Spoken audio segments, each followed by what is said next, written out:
Dear friends, primary auxiliary verb to be form of verb.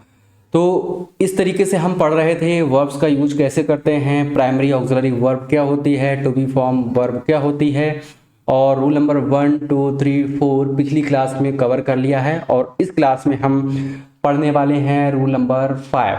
और क्या होता है इसको भी समझ लेते हैं स्टूडेंट। बहुत ही बेहतरीन रूल है और ऑक्सिलरी वर्ब में कैसे यूज़ किया जाता है। अगर आप देखेंगे यहाँ मैं आपको रूल नंबर 5 के बारे में बता देता हूँ। Subject to be form verb plus to infinitive, इसका यूज कैसे करते हैं। अब बात आती है टू बी फॉर्म वर्ब क्या होता है। तो ये होती है इज आर एम।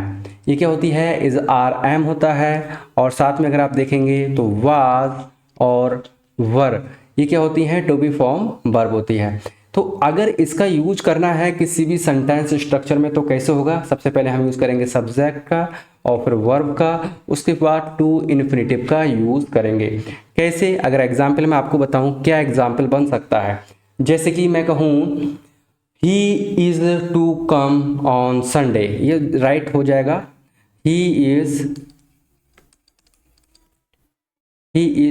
और इन्फिनेटिव का यूज करेंगे अब हम इसके बाद, तो क्या आ जाएगा, he is to come on Sunday. Okay, तो ये क्या है, एक तरीके से ये यूज हो गया है इज का। और इजी क्या है, यहाँ पर to be form of verb है। और टू कम जो आपको दिखाई दे रहा है एक्चुअली ये इन्फिनेटिव है, इसको हम बोलते हैं टू इन्फिनेटिव। क्या बोलते हैं, टू इन्फिनेटिव बोलते हैं स्टूडेंट। और अगर आप देखेंगे ऑन संडे, ये एक तरीके से अदर में आएगा। तो ऐसे ही हम यूज़ कर सकते हैं। अगले बढ़ते हैं, इस तरीके से और भी सेंटेंस बना सकते हैं। क्या बन सकता है यहाँ पर, I am to complete, I am to complete this work कह सकते हैं। Okay, I am to complete क्या हो जाएगा स्टूडेंट, दिस वर्क। लगा दीजिए जल्दी से, दिस वर्क। तो इस तरीके से हमने आपको बता दिए हैं टू सेंटेंस के आई एम क्या है, to be verb of form है, या कह सकते हैं to be form of verbs. और यहाँ पर अगर आप देखेंगे तो इन्फिनेटिव का यूज कर दिया है, दिस वर्क एक ऑब्जेक्ट हो गया। तो ऐसे हम किसका यूज करते हैं, वर्ब का यूज करते हैं। रूल नंबर 6 पर आते हैं। रूल नंबर 6 क्या कह रहा है, ये भी जरूरी है बताना। रूल नंबर 6 कह रहा है कि अगर कोई इज आर एम बाज वर्ड का यूज कर रहे हैं और सेंटेंस में सब्जेक्ट देयर है और लास्ट में अगर आप देखेंगे तो क्या है, यहाँ पर देखिए सब्जेक्ट है। तो यहाँ पर जो सेंटेंस है वो किससे स्टार्टिंग हो रहा है, स्टार्ट हो रहा है देयर से। और सब्जेक्ट कहाँ है, देखिए बिल्कुल लास्ट में। तो कैसे यूज करेंगे वर्ब का, there is a cow. Okay, animal के लिए ज़्यादातर हम देयर का यूज़ करते हैं, इट का यूज़ करते हैं। तो यहाँ पर जो यूज़ होगा वो देयर का होगा। और देयर के साथ किस तरीके से यूज करेंगे, ऐसे, देयर इज ए काउ। यहाँ पर अगर आप देखेंगे there was a large crowd, तो यहाँ पर देखेंगे there are 3 tables in the room, there were 3 persons, there is a girl waiting for you, there are several hotels in this town. तो यहाँ पर जितनी भी वर्ब अगर आप देखेंगे तो कौन सी हैं, ये सारी की सारी वर्ब हैं to be form verb, is, was, are, were, is, are.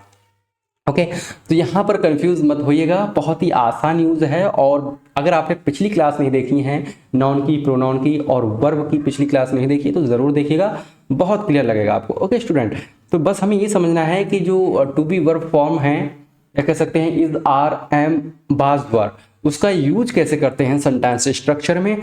तो अगर देयर है तो उसके बाद ही हम कर देंगे वर्ब का यूज, अगर सब्जेक्ट पहले है तो सब्जेक्ट के बाद यूज कर देते हैं। और सारे के सारे रूल क्लियर कर रहे हैं। अगर आप यहाँ देखेंगे तो there is are am was verb to be verb form हो गया, सब्जेक्ट आ गया।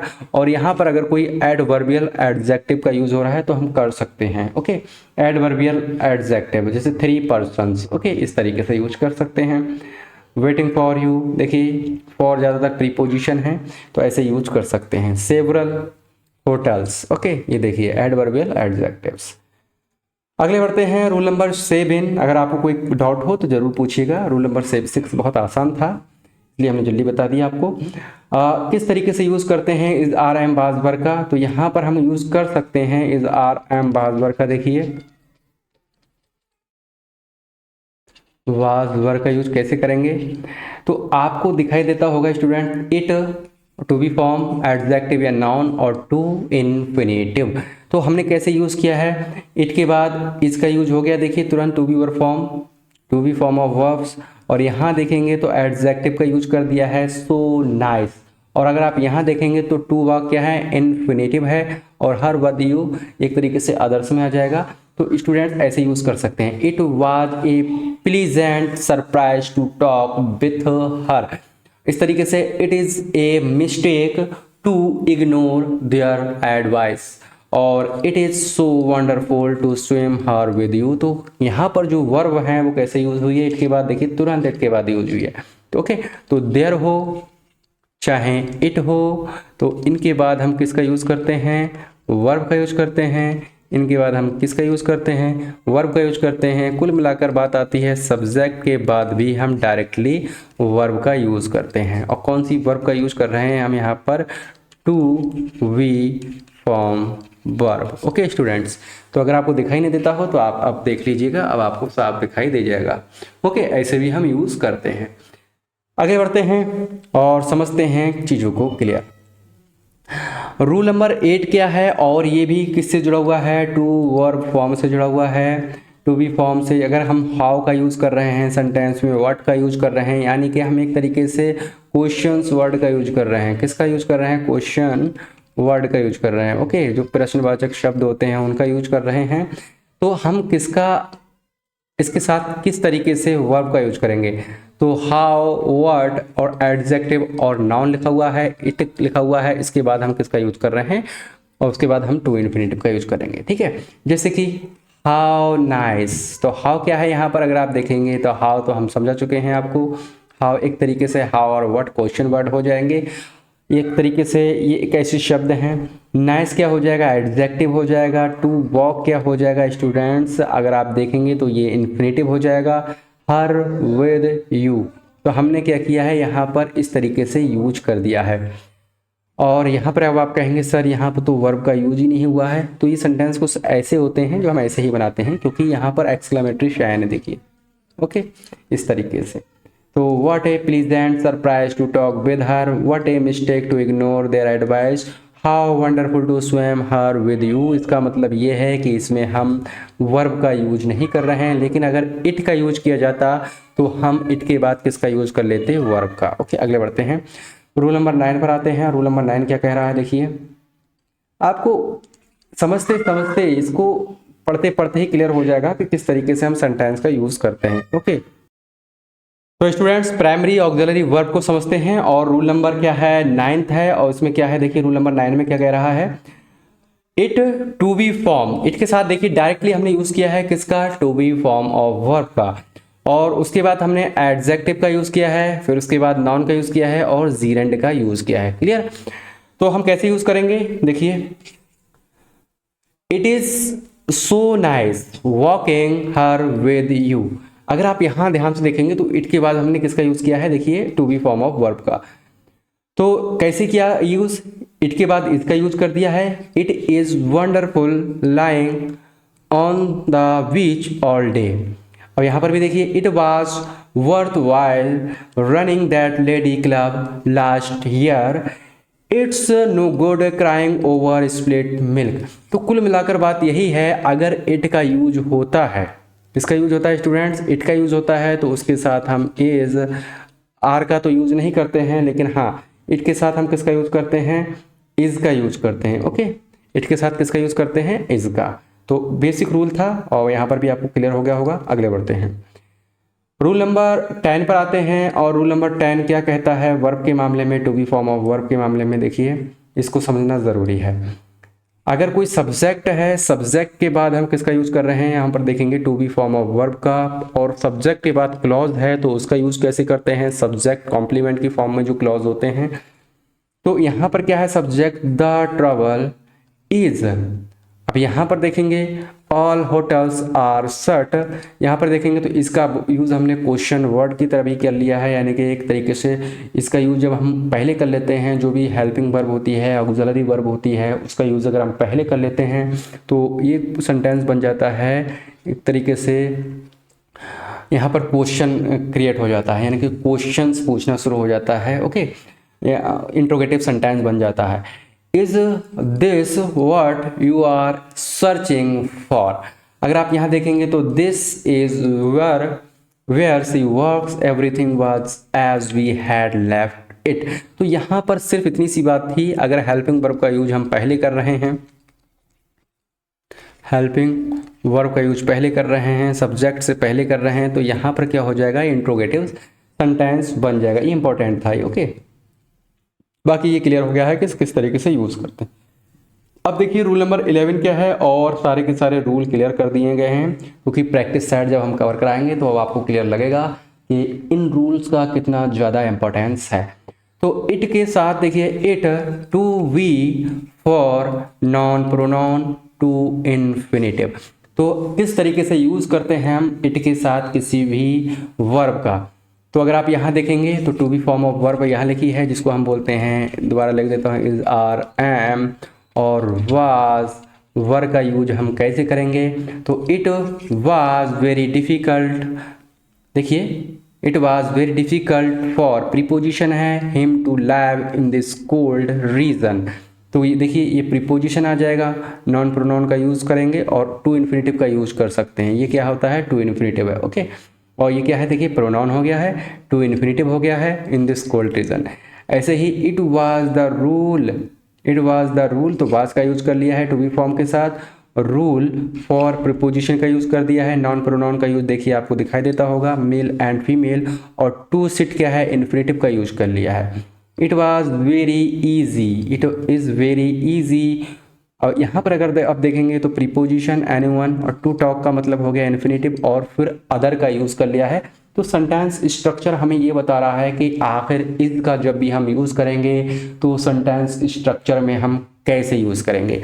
देखिए अगर नाउन साथ में दिया है, प्रोनाउन साथ में दिया है, या फिर अगर आप देखेंगे टू इन्फिनिटिव दिया है और फिर वहाँ पर प्रीपोजिशन भी दिया है, तो रूल क्या बनेगा, तो इट के साथ इज लगा देंगे, फिर प्रीपोजिशन लगाएंगे, उसके बाद नाउन या प्रोनाउन का यूज़ करेंगे, फिर हम टू इन्फिनिटिव का यूज़ करेंगे। इसी तरीके से it is easy for a rich girl find A smart husband. Okay, ये भी क्लियर हो गया होगा आपको। प्राइमरी ऑक्सिलरी वर्ब क्लियर करते हैं स्टूडेंट इसको भी। अगर किसी भी सेंटेंस में इफ़ का यूज़ होता है और सब्जेक्ट का यूज़ हो जाए, तो हम जो टू बी फॉर्म वर्ब है वो हमेशा किसका यूज करेंगे, वर्ब का यूज करेंगे, और साथ में क्लॉज दिया होगा, कॉम्प्लीमेंट दिया होगा। तो कैसे, if I were a king, इसका मतलब क्या है, इफ़ आई वर, इसका मतलब होता है काश मैं एक राजा होता है, यानी कि इमेजिनेशन की बात हो रही है। आप इमेजिन कीजिए कि आप पक्षी होते तो आकाश में उड़ते होते, काश आप पक्षी होते। या if I were young again, काश, ओके, इस तरीके से अर्थ निकालने हैं। If C were a word, यानी कि काश मैं एक पक्षी होती, तो क्या होता, आकाश में उड़ती होती। ओके, या मैं एक राजा होता तो क्या होता, बस मज़े ही मज़े होते। ओके स्टूडेंट, समझ चुके हैं आप। अगले बढ़ते हैं और यहाँ पर समझते हैं auxiliary verb to have, has, had का। और ये भी बहुत ही बेसिक रूल है, जिस तरीके से हमने इट का यूज़ समझ लिया है, एक एक पॉइंट को क्लियर कर दिया है। मैं आपको दोबारा से रिपीट कर देता हूँ, अगर आप देखना चाहें तो देख लीजिए। सारे के सारे रूल हमने बताए थे आपको इन 2 क्लासेस में, रूल नंबर 1 से लेकर रूल नंबर 2 तक। अगर आपने क्लास नहीं देखी है तो जरूर देखना, ठीक है। देखिए इट का जो यूज़ हुआ है, मतलब इज आर एम बज वर्ब का यूज हुआ है। कैसे हुआ है, सब्जेक्ट के साथ हमने इज आर एम बज वर्ब प्लस नाउन और प्रोनाउन के साथ कैसे यूज करते हैं, फिर हमने बताया था डब्ल्यू एच वर्ड के साथ इज आर एम बज वर्ब का यूज कैसे करते हैं, और बाद में क्या आता है, सब्जेक्ट आता है। रूल नंबर 3 बताया था सब्जेक्ट के साथ इज आर एम बज वर्ब का यूज करते हैं, फिर उसके बाद आता है एडजेक्टिव। और रूल नंबर 4 में भी हमने आपको बताया था कि सब्जेक्ट के साथ इज आर एम बज वर्ब का यूज करते हैं, और उसके बाद प्रीपोजिशन का यूज करते हैं, फिर एडजेक्टिव और पजेसिव केस आता है। रूल नंबर 5 में हमने ये बताया था आपको, सब्जेक्ट के साथ हम किसका यूज कर रहे हैं, इज आर एम बाज वर्क का कर रहे हैं, और फिर उसके बाद हम टू इन्फिनेटिव का यूज कर रहे हैं। रूल नंबर 6 में हमने बताया था कि देयर के साथ इज आर एम बाज वर्क का यूज कैसे होता है, और उसके बाद सब्जेक्ट का यूज कैसे होता है। और साथ में ये बताया था कि अगर there is am are was were है तो सब्जेक्ट है, अगर कोई एडवर्बियल एडजेक्टिव है तो उसका यूज कैसे होगा। सारे के सारे एग्जाम्पल आपको दे दिए थे, देखिए समझाया हुआ है। और रूल नंबर 7 में हमने बताया था इट के साथ टू बी वर्ब फॉर्म का यूज कैसे करते हैं, खासकर इट के साथ हम इज का यूज करते हैं, क्योंकि इट क्या है, सिंगुलर सब्जेक्ट होता है, इसलिए हम सिंगुलर वर्ब का यूज करेंगे इज का। और उसके बाद हम एडजेक्टिव का कैसे यूज करते हैं, फिर एडजेक्टिव हो सकता है या स्टूडेंट्स नाउन हो सकता है, और फिर टू इन्फिनेटिव का यूज कैसे करते हैं। साथ में अगर कोई भी क्वेश्चन वर्ड है, हाउ या व्हाट जैसे शब्दों से किसी भी सेंटेंस की स्टार्टिंग होती है तो ज़्यादातर सेंटेंस एक्सक्लेमेटरी होते हैं, तो वहाँ पर हम किस तरीके से to be form of verbs का यूज कर रहे हैं, और ख़ासकर जब इट का यूज़ होगा तभी हम यूज़ करेंगे।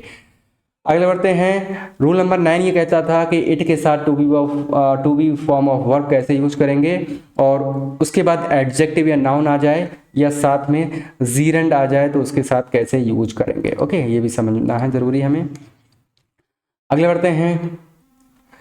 सब्जेक्ट के साथ हम इज आर एम बाजवर का यूज कैसे करेंगे, जब क्लॉज दिया होगा तब हम उसका यूज कैसे करेंगे। और अगर आप यहाँ देखेंगे तो ये भी बताया था कि 11वें के बाद में इस तरीके से कैसे यूज करना है, ये भी बता दिया था, कॉम्प्लीमेंट। और अब बढ़ते हैं ऑक्सिलरी वर्ब टू हैव, जिसको बोलते हैं हैव, हैज, हैड। तो मैं यहाँ पर थोड़ा सा आपको हिंट दे देता हूँ स्टूडेंट्स, क्योंकि ये समझना ज़रूरी है कैसे हम यूज़ करते हैं। ओके, तो क्लास में अभी टाइम है और बहुत अच्छे तरीके से समझाएंगे इसको। देखिए कैसे यूज करते हैं किसका, हैज, हैव, हैड का। ओके, देखिए हैज, हैव, हैड जो है क्या बताता है हमें, हैज, हैव, हैड का अलग अलग तरीके से यूज होता है, इसके अलग अलग अपने मीनिंग होते हैं। सेंटेंस स्ट्रक्चर में हैज का यूज कैसे होता है, हैव का यूज कैसे होता है, और हैड का यूज कैसे होता है, वो डिपेंड करता है सेंटेंस के सेंस पर। ओके, खासकर अभी हम बात कर रहे हैं ऑक्सिलरी वर्ब की, क्योंकि यहाँ पर हैव का यूज हम मेन वर्ब की फॉर्म में नहीं कर रहे हैं, सिर्फ और सिर्फ ऑक्सिलरी वर्ब की फॉर्म में कर रहे हैं। तो इसका मतलब है ये मेन वर्ब की हेल्प करेगा। ओके, कैसे हेल्प करेगा, हैव, हैज और हैड क्या है, एक तरीके से ऑक्सिलरी वर्ब है, टू हैव फॉर्म है, और इसका यूज करते हैं हम पजेशन के लिए, ऑनरशिप के लिए। पजेशन का मतलब होता है जहां पर हम किसी वस्तु पर अधिकार रखते हैं, जैसे कि ये पेन मेरा है तो इस पर सिर्फ मेरा ही राइट है, या कि ये पेन पर मेरा ही राइट है, तो ये पजेशन हो गया। ऑनरशिप भी हो जाएगी, इसका मैं मालिक हूँ, है ना। तो सब्जेक्ट हैव, इससे मैं लिखता हूँ स्टूडेंट, अगर आप देख सकते हैं तो इससे ही मैं लिखता हूँ, अच्छा है ना। Subject have, has, had plus noun. अगर यहाँ पर आप देखेंगे तो सब्जेक्ट के बाद हम किसका यूज कर रहे हैं, हैव, हैज, हैड का, और उसके बाद हम नाउन का यूज कर रहे हैं। ये सेंटेंस स्ट्रक्चर है। इसी के साथ अगर आप देखेंगे सब्जेक्ट के बाद हम किसका यूज कर रहे हैं, हैव, हैज, हैड का, और फिर हम गॉट का यूज भी कर सकते हैं, फिर उसके बाद हम नाउन का यूज कर सकते हैं। तो बात यही है, आप चाहे सेंटेंस को इस तरीके से बनाइए, चाहे सेंटेंस को इस तरीके से बनाइए, बात दोनों में ही एक ही है। तो सब्जेक्ट के साथ हम किसका यूज करते हैं, हैज, हैव, हैड का, उसके बाद नाउन आता है। अगर हम सब्जेक्ट के साथ हैज, हैव का यूज कर रहे हैं तो हम गॉट भी लगा सकते हैं और सेंटेंस ठीक कहलाएगा। जैसे कि आई हैव ए कार, यानी कि ये कार मेरी है, ये कार मेरी है, इसका का जो ऑनरशिप है वो मेरे पास है, इस कार का मालिक मैं हूँ, या ऐसे भी कह सकते हैं मेरे पास एक कार है। तो पजेशन यानी कि इस कार पर मेरा ही अधिकार है, मैं ही अधिकार रख रहा हूँ। ऑनरशिप यानी कि कार मेरी है। तो हम इसको एक तो इस तरीके से बना सकते हैं और एक इस तरीके से बना सकते हैं, I have got a car, मतलब दोनों का एक ही है, कोई चेंज नहीं है। आप तीसरे में बढ़ते हैं, ही हैज़ ए बुक, यानी कि ये जो किताब है वो मेरी है या मेरे पास एक किताब है। ही हैड ए ब्यूटीफुल हाउस, यानी कि मैं एक बहुत सुंदर घर रखता हूँ, मतलब रखता था, या वह एक सुंदर घर रखता था। He had got several good opportunities. Okay, तो मैं आपको यहाँ बता देता हूँ स्टूडेंट्स कैसे यूज होता है हैज हैव हैड का। देखिए हैव का यूज होता है क्योंकि हैव है एक तरीके से प्लूरल फॉर्म वर्ब की, तो हम इसका साथ ज़्यादातर किसका यूज़ करते हैं, हम इसके साथ यूज़ कर रहे हैं यू का, यानी कि यू के साथ हैव का यूज़ करते हैं, वी के साथ हैव का यूज़ करते हैं। अगर आप देखेंगे दे के साथ भी हम हैव का यूज़ करते हैं। अगर बात आती है हैज की, तो हैज आता है सिंगुलर फॉर्म में, और हैज के साथ हम किसका यूज कर रहे हैं, हैज के साथ हम ही का यूज़ कर रहे हैं, हैज के साथ हम सी का यूज़ कर रहे हैं, और हैज के साथ हम इट का यूज़ कर रहे हैं। या ऐसे भी कह सकते हैं ही सी इट के साथ हमेशा हैज का यूज़ होता है, यू वी दे के साथ हमेशा हैव का यूज़ होता है, और थोड़ा सा मत भूलिएगा स्टूडेंट आई के साथ भी हैव का यूज़ करते हैं। बात आती है हैड की, तो हैड ही के साथ भी यूज कर सकते हैं और इन सब के साथ भी कर सकते हैं, लेकिन हैड का यूज होता है पास्ट टेंस में। ओके, तो ये बेसिक बात थी। अगले बढ़ते हैं, auxiliary verb to have has had. तो अगर यहाँ पर अगर आप देखेंगे तो बहुत ही बेसिक है, हैव हैज का यूज कहाँ कर रहे हैं, रिलेशनशिप को दिखाने के लिए, रिलेशनशिप यानी कि एक रिश्तेदारी में यूज़ कर रहे हैं। ओके, रिश्ते के साथ नातेदारी में यूज़ कर रहे हैं। कैसे रिश्तेदारी में यूज़ करेंगे, आई हैव टू सिस्टर्स, यानी कि मेरी दो बहनें हैं, यानी कि मेरी बहनों के साथ कोई रिश्ता है, यानी कि मेरी दो बहनें हैं। तो रिलेशनशिप किसके साथ है, बहनों के साथ है। इसका मतलब है एक नातेदारी रिश्तेदारी को दिखा रहा है have. She has two sons, यानी कि वह दो लड़की, मतलब उसके दो लड़के हैं। सी मतलब कोई वीमेन है और उसके क्या हैं, दो लड़के हैं। आई हैव 5 फ्रेंड्स, मेरे 5 दोस्त हैं। दे हैव 2 ब्रदर्स, उसके 2 भाई हैं, यानी कि वे 2 भाई हैं, उनके 2 भाई हैं। I had 2 sons, he had a daughter, यानी कि मेरे 2 बच्चे थे, यानी कि बेटे थे। ही हैड ए डॉटर, वह यानी कि उसकी एक पुत्री थी।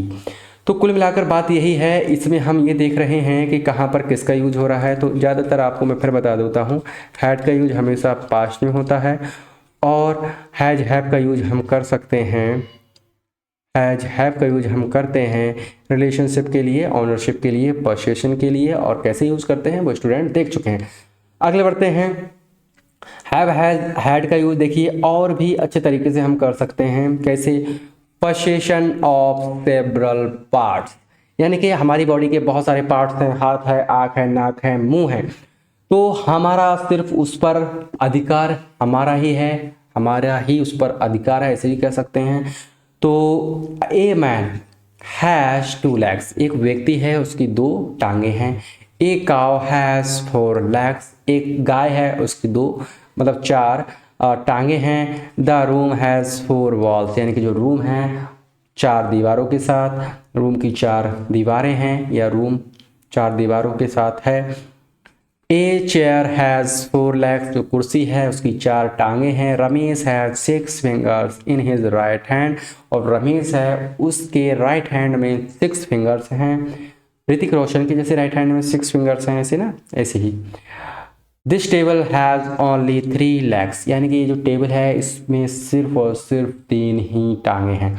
तो ऐसे भी हम यूज़ करते हैं पोसेशन ऑफ सेवरल पार्ट्स, यानी कि किसी व्यक्ति के पास उसके जो पार्ट्स हैं, ऑर्गन्स हैं, बॉडी पार्ट्स हैं, तो वो कितने हैं उसको दिखाने के लिए हर व्यक्ति हैव या हैज़ का यूज़ करता है। ओके, बात आती है ऑक्सिलरी वर्ब टू हैव, जिसमें हम यूज़ कर रहे हैं किसके लिए, हैज हैव का। स्टूडेंट आपको दिखाना है इसको भी, और ज़रूरी है। टेक के दिखाने के लिए, रिसीव को दिखाने के लिए, एक्सपीरियंस को दिखाने के लिए। जैसे कि अगर कोई चाय पीता है तो मुझे चाय की ज़रूरत है तो आई टेक बोल सकता हूँ मैं। रिसीव, मुझे कोई चीज़ ज़रूरत है तो उसको मैंने रिसीव किया है, तो हैव का यूज़ कर सकते हैं। एक्सपीरियंस के संदर्भ में यूज़ कर सकते हैं, जैसे कि I have my dinner eight 9 PM। तो ये किसके संदर्भ में बात हो रही है, किसके अकॉर्डिंग यूज़ हुआ है, क्योंकि हम जो है, मैं जो हूँ, मेरा डिनर लेता हूँ 9 बजे की बात, 9 बजे की बात है ये। तो माई डिनर जो है वो किससे रिलेटेड है, खाने पीने से रिलेटेड है, टेक से रिलेटेड बात हो रही है। मैं अपना जो डिनर है वो 9 बजे लेता हूँ। I have my bath in the morning, यहाँ पर भी जो स्नान करना होता है, मुझे लेना होता है सुबह में, उसके बारे में। द रूम हैज 4 वॉल्स, ये क्या दिखा रहा है, ये एक्सपीरियंस दिखा रहा है। जो रूम है उसकी 4 जो है दीवारें हैं। अगर आप देखेंगे I had many messages from my past employer, तो ये क्या हो जाएगा, रिसीव हो जाएगा, यानी कि कितने एम्प्लॉयर उसने जो है पास्ट एम्प्लॉयर, जो पुराने एम्प्लॉयर थे, वो रिसीव से रिलेटेड बात है। आई हैड मैनी मैसेज, यानी कि मैंने बहुत सारे मैसेज को रिसीव किया फ्रॉम माई पास्ट एम्प्लॉयर, मेरे जो पुराने एम्प्लॉयर थे उनसे। ओके, अगले बढ़ते हैं स्टूडेंट। अर्जेंसी, फोर्स और कंपल्शन ऑफ डूइंग, इन सबको दिखाने के लिए हम किसका यूज़ करते हैं, हैज, हैव, हैड का यूज़ करते हैं। अगर आपको देखना है तो पहला रूल ये हो गया, दूसरा रूल ये है। ओके, तो स्टूडेंट देखिए दूसरे रूल को क्या समझते हैं, हैज, हैव, हैड कहाँ दिखाते हैं, अर्जेंसी के लिए। ओके, अर्जेंसी मतलब जहाँ बहुत ही अर्जेंट हो। फोर्स और कंपल्शन ऑफ डूइंग के लिए, जैसे कि इसमें सब्जेक्ट होगा, हैज, हैव का यूज़ करेंगे हम, और इन्फिनेटिव्स का यूज़ करते हैं। कैसे, देखिए, he has to complete this work today, यानी कि मुझे बहुत ही ज़्यादा अर्जेंट है और मुझे ये कार्य जो है आज ही कंप्लीट करना है। तो हमने क्या किया है, देखिए सब्जेक्ट का यूज़ किया है, हैज, हैव, हैड का यूज इस तरीके से हो जाएगा, और इन्फिनेटिव टू इन्फिनेटिव का यूज ही हो गया है। दिस वर्क टुडे, यानी कि इसका जो सेंस है वो अर्जेंसी का सेंस है, यानी कि बहुत ही ज़रूरत का सेंस है, बहुत ही ज़रूरी काम है जो मुझे करना ही करना है। ही हैड, उसने, उसे करना है, दिस वर्क टुडे, यानी कि ये काम आज ही कंप्लीट करना है। ओके, उसे आज ही ये काम कंप्लीट करना है, ये बात दिखा रही है कि उस पर ये फोर्स लगाया जा रहा है, कंपल्सन ऑफ डूइंग है, यानी कि अर्जेंसी की बात है। I have to go to Jaipur tomorrow, okay, मुझे जाना है जयपुर टुमारो, मतलब कल, बहुत ज़रूरी है। अगर मैं जयपुर नहीं गया तो हो सकता है मेरा काम रुक जाए, बहुत प्रॉब्लम्स आ सकती हैं, इसलिए मेरा जाना ज़रूरी है। तो इस तरीके से यूज़ जब होता है तो हम किसका यूज़ करते हैं, हैज, हैव, हैड का। I had to sell my house, यानी कि मुझे बेचना ही था, टू सेल माई हाउस, मेरा घर, मतलब बहुत ज़रूरी था, हो सकता है कोई काम रुक गया हो उसकी वजह से ज़रूरी आ गया था। He had to suffer the loss, he will have to come here, they will have to obey me. तो अर्जेंसी और फोर्स और कंपल्शंस ऑफ डूइंग की बात जब होती है तो सेंटेंस स्ट्रक्चर कुछ इस तरीके का होता है स्टूडेंट्स, बहुत ही इंपॉर्टेंट रूल था और बिल्कुल इग्नोर मत कीजिएगा इस रूल को, आपको फोकस करना है। ओके, रूल नंबर 3 भी हमें यही कहता है कि अर्जेंसी और फोर्स से रिलेटेड जब भी कोई बात आएगी तो हम कैसे यूज़ करते हैं, हैज, हैव, हैड का। देखिए यूज़ बिल्कुल वैसा ही होता है, लेकिन यहाँ पर हम नाउन का यूज़ कर रहे हैं, और जो नाउन है विद प्रीपोजिशन।